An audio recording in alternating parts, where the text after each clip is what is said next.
Testing 1, 2, 3.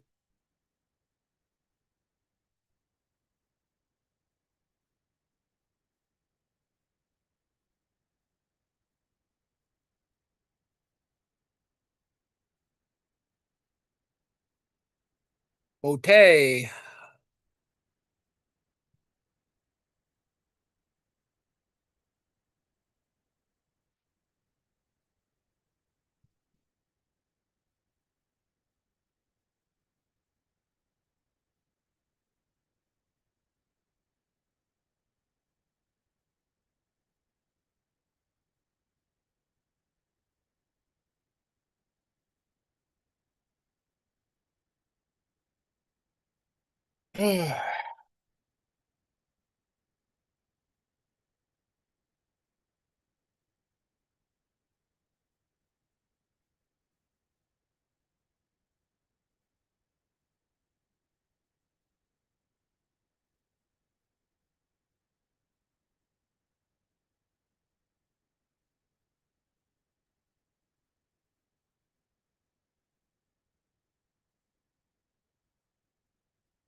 Okay. Welcome to Weekly Marx, 9 November. And today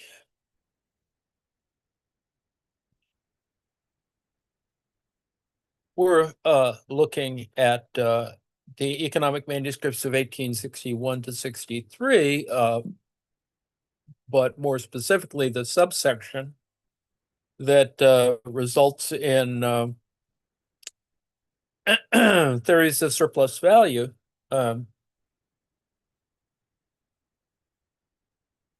So yesterday we began with chapter 2 on the physiocrats, partially to explain or kind of relate to where we were in the Dussel text on the unknown Marx, and the point being, of course, to try and work through how we got to surplus value. More specifically, as we looked at yesterday, in this chapter, this segment, we are thinking about how surplus value is, how he gets to surplus value in that surplus value as a concept allows you to sort of work through some of the other questions of thinking about labor, thinking about surplus labor, ultimately to get to surplus value. And it's may seem a little circuitous, but he gets there eventually. And for our purposes, it is deals with the question of profit and rent, and surprisingly, a fairly direct a method, with respect.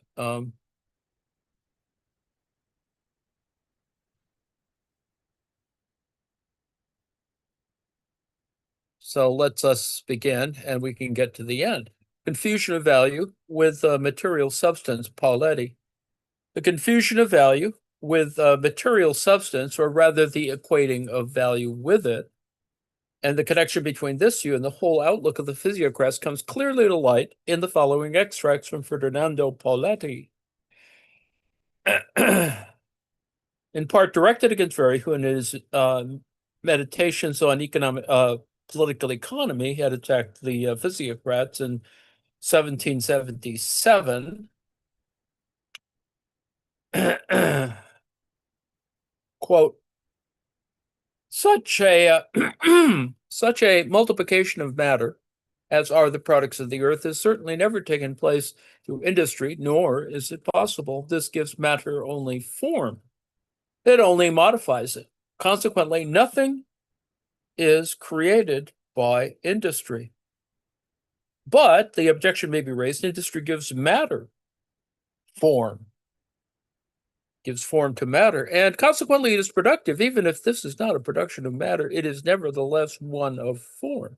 Well, very well then, I won't contest this, but that is not the creation of wealth. On the contrary, it is nothing but an expense. Nothing but an expense. Political economy presupposes that take it as the object of its investigation, material production and real production, which is found only in agriculture, since this alone multiplies the substances and products which form wealth. Industry buys raw materials from agriculture in order to work them up. Its labor, as we've already said, gives these raw materials only a form, but it adds nothing to them and does not multiply them. Give the cook a measure of peas, P-E-A-S, with which he is to prepare your dinner, and he will put them on the table for you, well cooked and well dished up, but in the same quantity as he was given. But on the other hand, give the same quantity to the gardener for him to put into the ground. He will return to you when the right time has come, at least fourfold the quantity that he had been given. Now, this is the true and only production. So you can sort of see where this is going, right? Things receive value through the needs of men. Therefore, the value or the increase of value of commodities is not the result of industrial labor, but of the laborer's outlays. Hardly has a new manufacture of any kind made its appearance, but it immediately spreads within and outside the country. And see, very soon, competition from other industrialists and merchants brings the price down to its correct level, which is determined by the value of the raw material and the costs of the laborer's maintenance. Section 5, Elements of Physiocratic Theory in Adam Smith.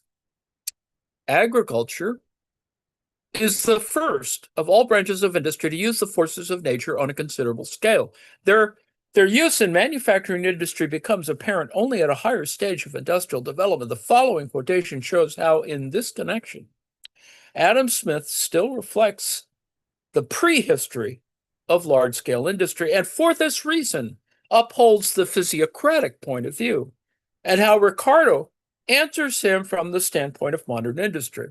In Book 2, Chapter 5 of his Inquiry into the Nature and Causes of the Wealth of Nations, Adam Smith says, with reference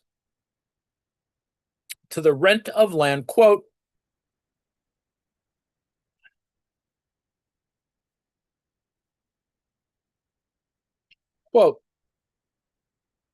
it is the work of nature which remains after deducting or compensating everything that can be regarded as the work of man. It is seldom less than a fourth, and frequently more than a third of the whole produce. No equal quantity of productive labor employed in manufactures can ever occasion so great a reproduction.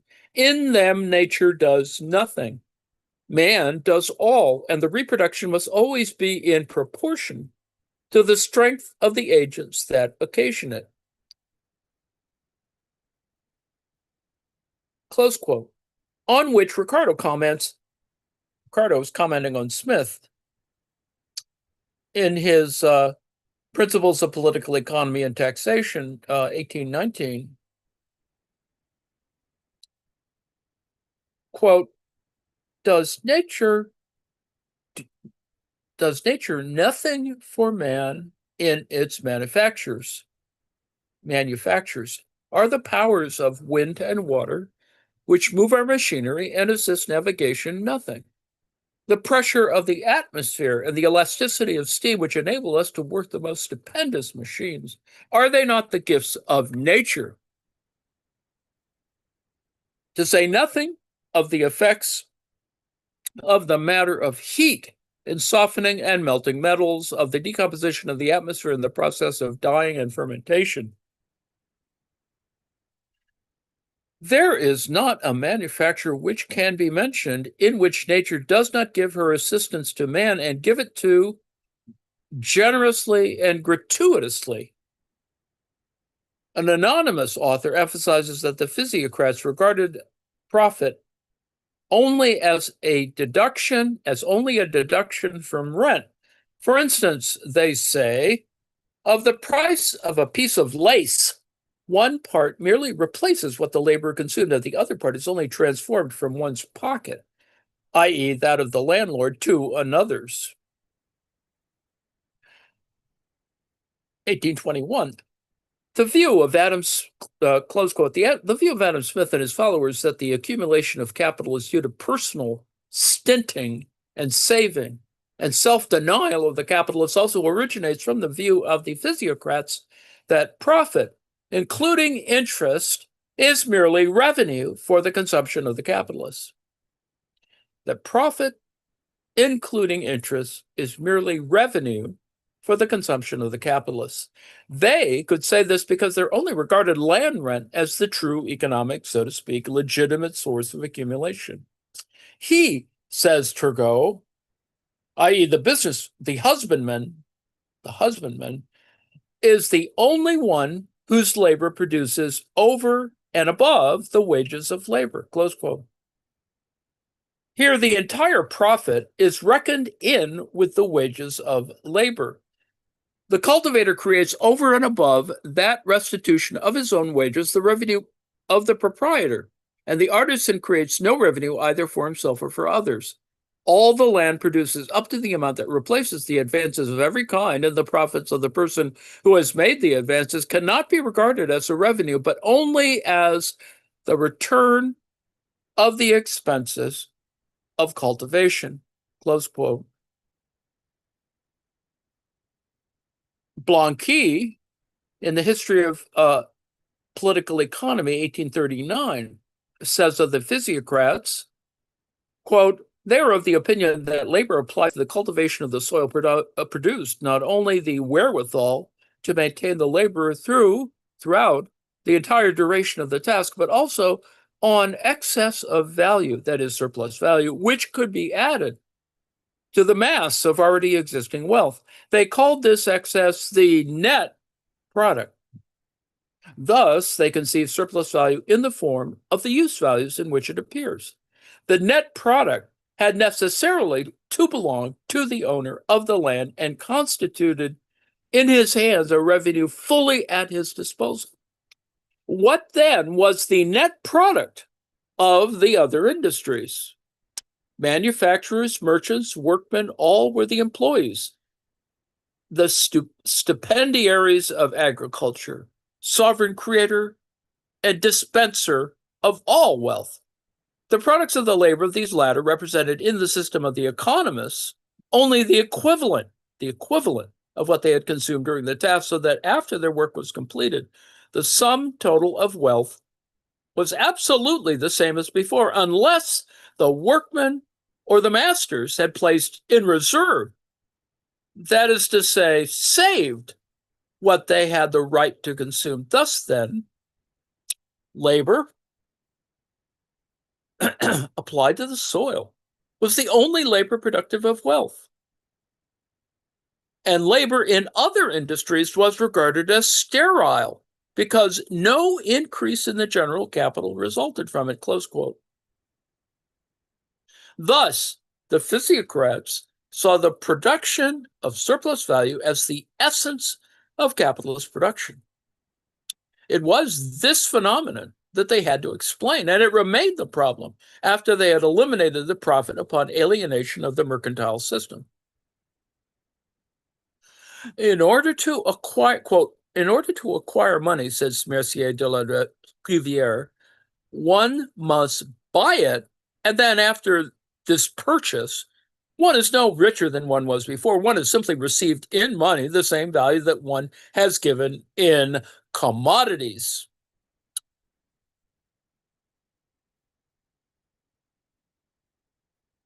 Now, this holds good for purchase and for sale. As also for the whole metamorphosis of the economy, of the commodity, or from the result of the exchange of different commodities at their value, that is, the exchange of equivalents. Whence, therefore, comes surplus value. That is, whence comes capital. That was the problem for the physiocrats. Their error was they confused the increase of material substance, which, because of the natural process of vegetation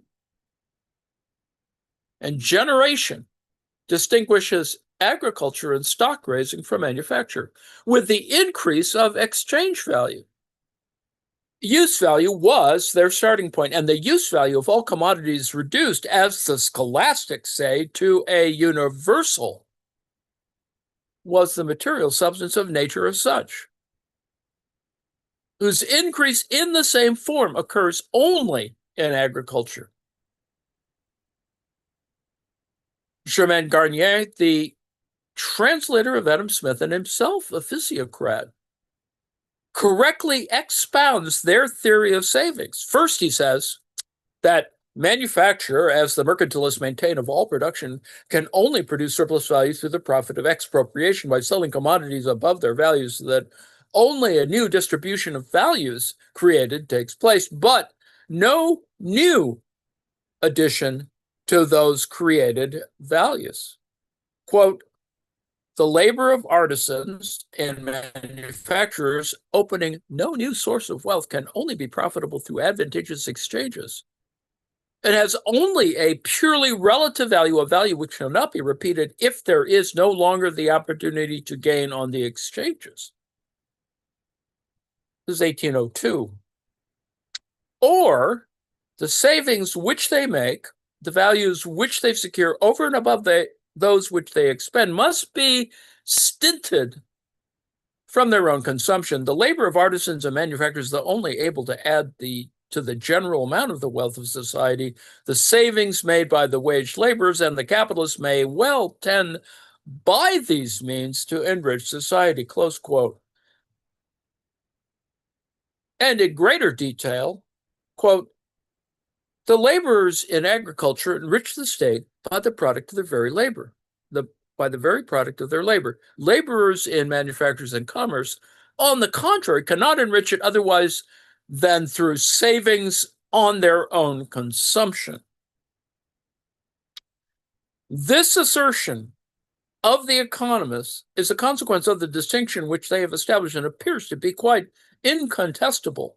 Indeed, the labor of artisans and manufacturers cannot add anything else to the value of the material than the value of their own labor. That is to say, the value of the wages and profits which this labor should have earned at the rates actually current in the country, for the one and the other. For these wages, whether they be large or small, are the reward of labor. They are what the laborer has the right to consume and is presumed to consume, because it is only in consuming them that he can enjoy the fruits of his labor, and this enjoyment is all that in reality constitutes his reward. Similarly, profits, whether they be high or low, are also regarded as the daily and continuous consumption of the capitalist, who is naturally presumed to proportion his enjoyments to the revenue that his capital gives him. Thus, unless the workman curtails a part of the comforts to which he has the right to it in accordance with the current rate of values assigned to his labor, unless the capitalist resigns himself to saving a part of the revenue which his capital brings him, both the one and the other will consume, in proportion as the piece of work is completed, the whole value resulting from this work. The total quantity of the wealth of society will then be, after their labor is over, the same as it was before, unless they have saved a part of what they had the right to consume and what they could consume without being charged with wasting, in which case the total quantity of the wealth of society will have been increased by the whole value of these savings. Consequently, it is correct to say that the agents of manufacture and commerce can only add to the total quantity of wealth existing in society by their privations alone, close quote. So Garnier is also quite correct in noting that Adam Smith's theory of accumulation through savings rests on this physiocratic foundation. Adam Smith was strongly infected by the physiocrats, as he nowhere shows more strikingly than in his critique of the physiocrats. Garnier says, finally, quote, if the economists have maintained that manufacturing and commercial industry can only add to the national wealth by privations, Smith has likewise said that industry would be practiced in vain, and the capital of a country would never grow larger unless the economy augmented it by its savings. Book 2, Chapter 3. Smith is therefore in full agreement with the economists, and so on. Close quote. Subsection 6. The physiocrats as partisans of large-scale capitalist agriculture.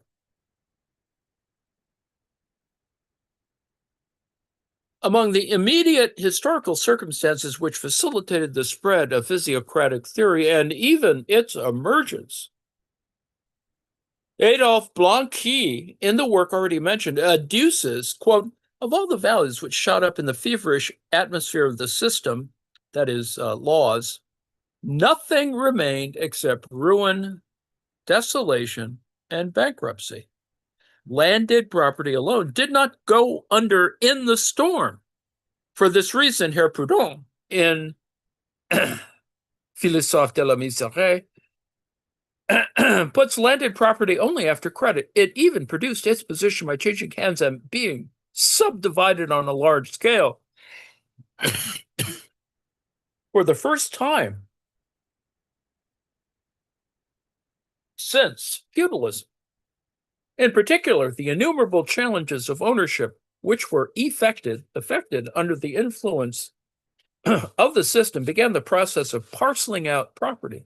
Landed property arose for the first time from the condition of torpor, in which the feudal system had kept it so long. It was a real awakening for agriculture. The land, passed now from out of a condition of mortmain and came into circulation, close quote. Turgot, as well as Quesnay, and all his other adherents also want capitalist production in agriculture. Thus, Turgot, quote, the leasing or letting of land, this latter method, that is large-scale agriculture based on the modern system of leases, is the most advantageous of all, but it presupposes a country that is already rich, close quote. So Turgot is pretty much like Scotty Besant, the soybean farmer. Yes, I said that sarcastically. And Quesnay, in his Maxime General, general theory of government economy in royal architecture, quote, the pieces of land which are employed in growing grain should, as far as possible, be joined together in large-scale farms, which can be managed by rich farmers, i.e. capitalists, since the expenses for the maintenance and repair of the buildings are smaller, and therefore the costs, this is, Ricardo's plot B, I suppose, and therefore the costs are correspondingly much lower and the net product much greater in the case of large agricultural undertakings than in the case of small, close quote. Now, in the same passage, Quesnay admits that the increased productivity of agricultural labor accrues to the net revenue and therefore, in the first place, to the landowner, i.e. the owner of surplus value.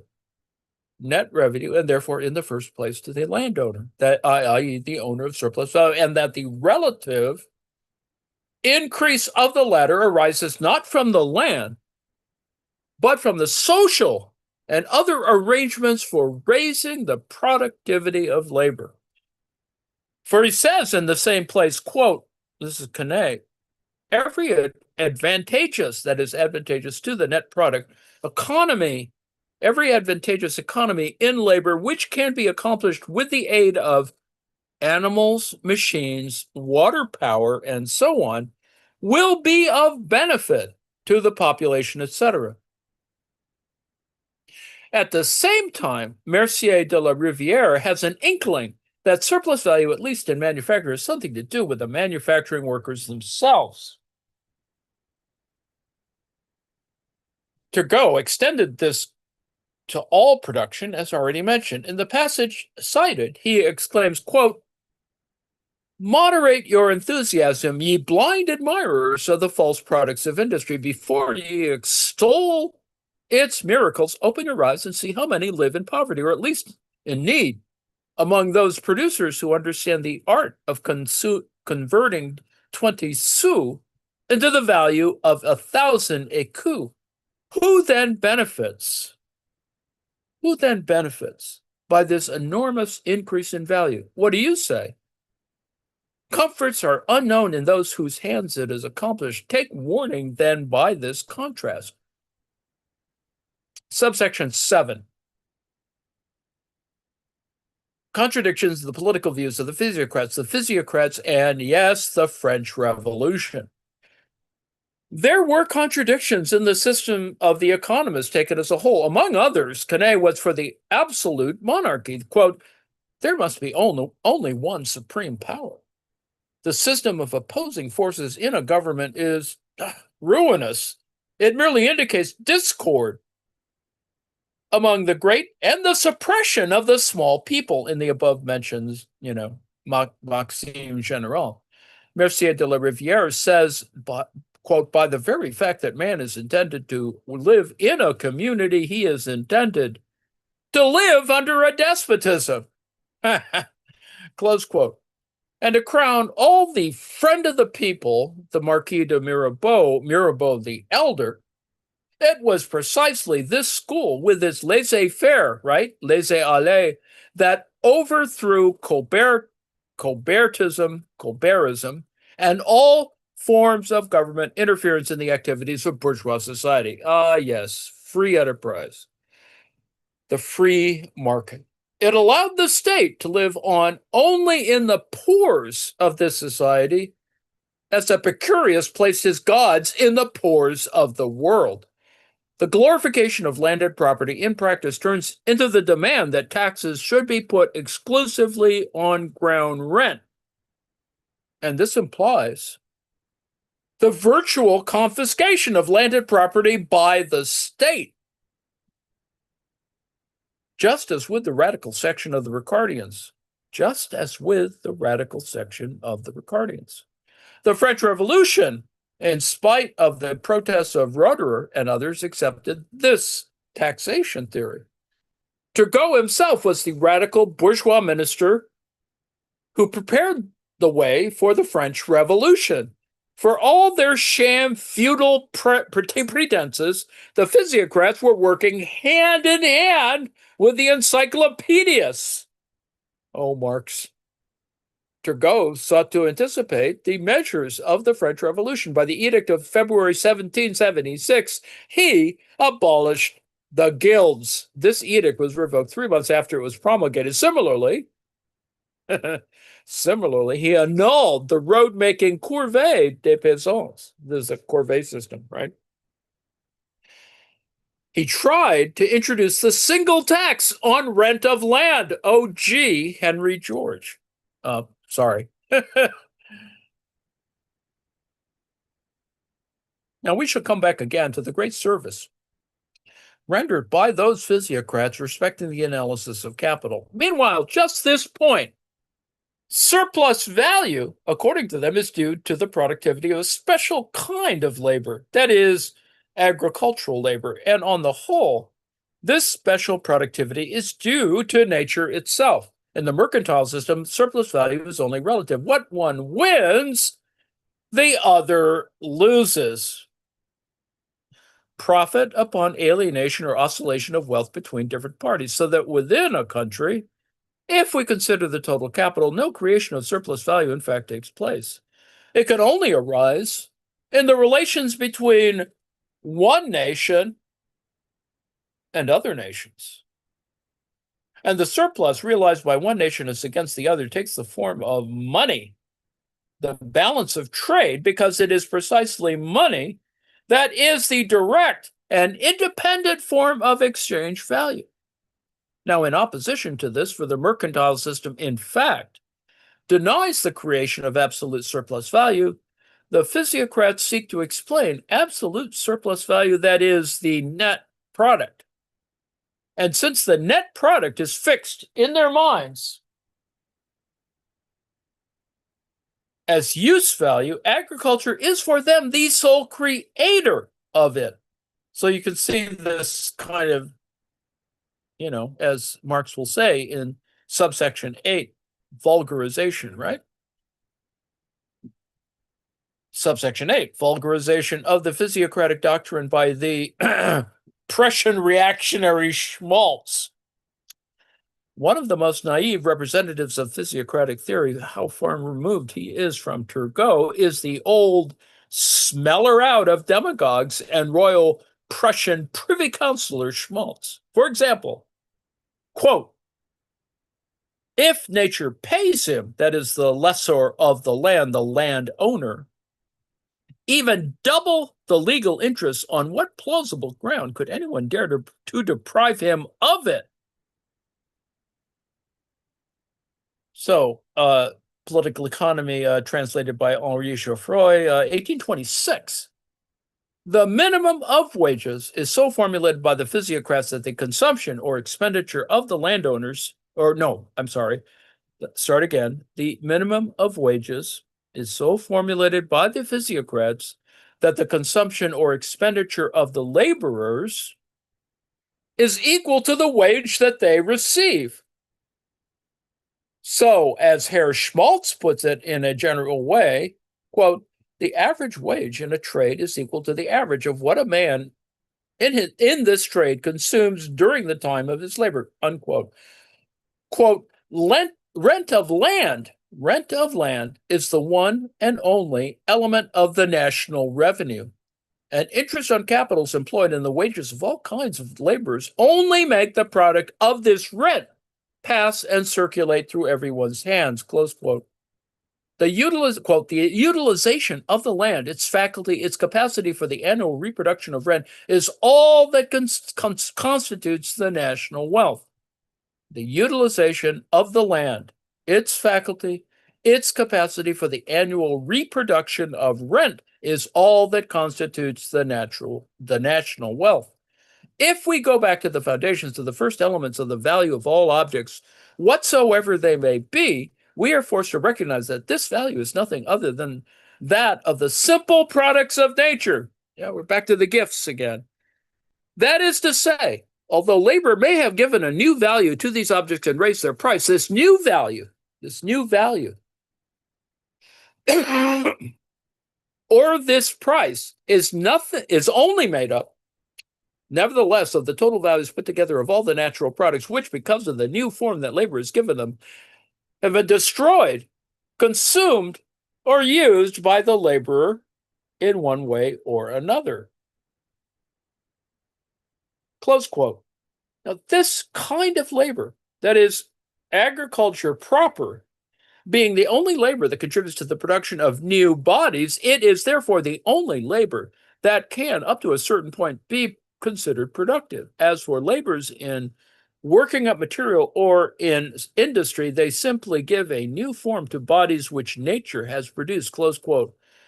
Number 9, subsection 9, an early critique of the superstition of the physiocrats in the question of agriculture. Very, V-E-R-R-I, against the superstition of the physiocrats, very, Pietro, Meditations on Political Economy, first printed in 1771. Quote, all the phenomena of the universe, whether produced by the hand, all the phenomena of the universe, whether produced by the hand of man or through the universal laws of physics, are not actual new creations, but merely a modification of matter. Joining together and separating are the only elements which the human mind always finds on analyzing the concept of reproduction. And it is just the same with the reproduction of value and of wealth. When earth, air, and water in the fields are transformed into corn, or when the hand of man transforms the secretions of an insect into silk, or some pieces of metal are arranged to make the mechanisms of a watch. Close quote. Further, the physiocrats called the class of manufacturing laborers sterile. Because in their view, the value of manufactured products is equal to the raw material plus the means of subsistence which the manufacturing laborers consume during the time of manufacture. Close quote. Let me break here for a second. Donald Trump has this theory of human energy where supposedly, you shouldn't go exercising. You don't gain anything from exercising. That's his whole theory of exercise. So, which sort of explains playing golf. But anyway, back to the text. On the other hand, Veri, V-E-R-R-I, calls attention to the constant poverty of the agricultural population in contrast to the progressive enrichment of the artisans, and then goes on to say, quote, this proves that the artisan, in the price which he receives, gets not only the replacement of his outlay on consumption, but a certain sum over and above that. And this sum is a new quantity of value credited or created in the annual production.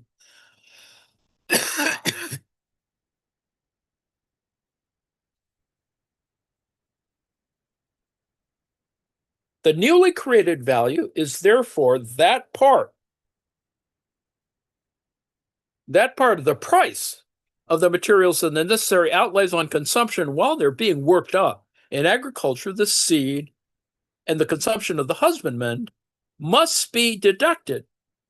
As in manufacture, the raw material and consumption of the industrial workman, and every year new value is created to the amount of the balance that remains. Close quote. So that's the end of this sort of section. And there are, of course, editors' notes. Corvée labor being compulsory labor exacted of the peasants, etc. So that we've achieved the end of our little section of reading there, which doesn't get rid of all of the reading necessarily, but it's sort of worth considering, how some of these ideas, not these ideas specifically, this sits in historical context. And the point of Marx, of looking at Marx in that context, is to, we're revisiting that in that sense. Now, let me finish up with this little section that I've tacked on at the end about polycrisis, Polycrisis, or the madness of economic reason, referring to David Harvey's 2017 book. Now, there could hardly be a more urgent moment to revisit David Harvey's 2017 book, Marx, Capital, and the Madness of Economic Reason. The economic rationality that has dominated the 21st century is not merely flawed, it has actively contributed to the systemic dysfunction which we now face. I won't rehearse the now familiar catalog of crises, but it is enough to say that capitalism and economic liberalism have spectacularly failed to deliver on their promises of shared prosperity, stability, and progress. This failure is not only political, or institutional, it is also intellectual. The discipline of economics, although often resistant to critiques, has drifted from its foundational concerns. Classical political economy once asked fundamental questions about the sources of wealth and power, but today, mainstream economics is more likely to focus on individual choices, preferences, and market efficiencies.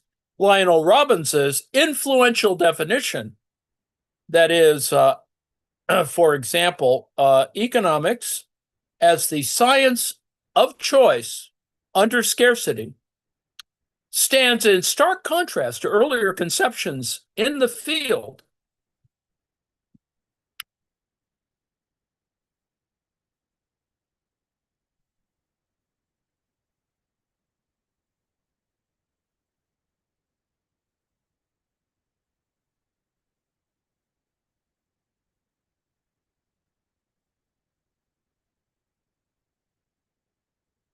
Lionel Robbins' influential definition, i.e., economics as the science of choice under scarcity, recall the dominant notion in textbooks, stands in stark contrast to earlier conceptions of the field as the study of production and use of wealth, or the study of what contributes to economic welfare.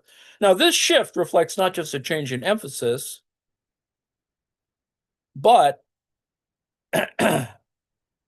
a profound reorientation of what economics is for and what it leaves out. It is precisely this intellectual narrowing that David Harvey allows us to challenge. If you are comfortable with the current trajectory of mainstream economics, you may not find much value in what follows. But if you harbor even a flicker of doubt, if you suspect that economics could and should do more, then I invite you to stay with me. This is a nice little, sort of introduction to the idea of a polycrisis. Marx' Capital and the Madness of Economic Reason offers a critical journey into the heart of economic rationality, production, and wealth under capitalism. In this book, David Harvey returns us to Karl Marx's work, helping us not only to challenge our understanding of the foundations of the modern economy, but also to illuminate alternative pathways, ones that point towards a more just and equitable world. Marx's critique of political economy offers far more than an account of how capitalism operated in the 19th century. It offers a more realistic analysis of the dynamics of capitalist production and the nature of capital itself, which remains deeply relevant to contemporary society.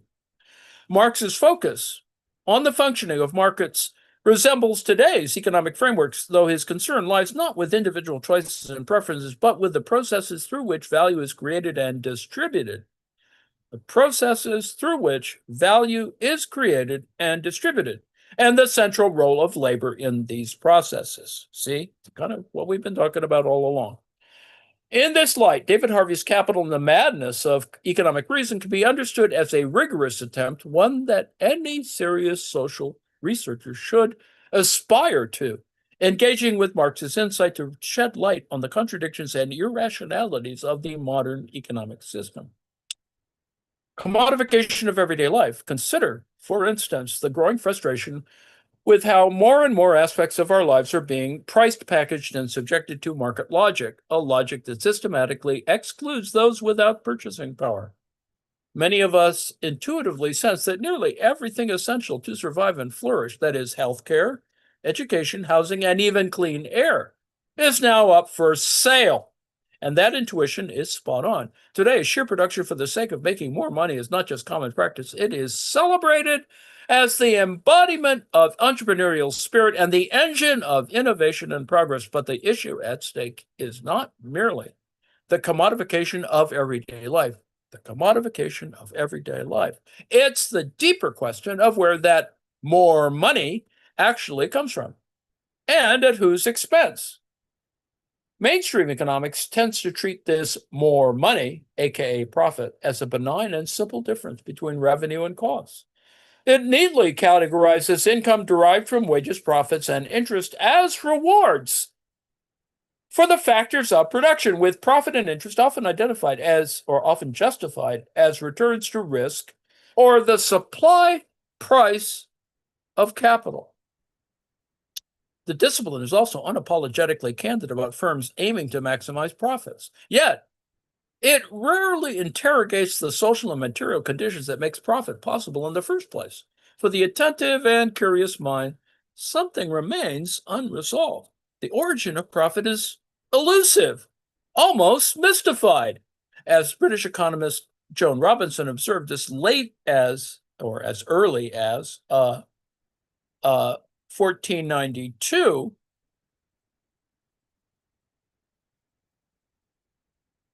1942, sorry, as British economist Joan Robinson observed, as early as 1942, economics often presents profit and interest as morally justified rewards for patience.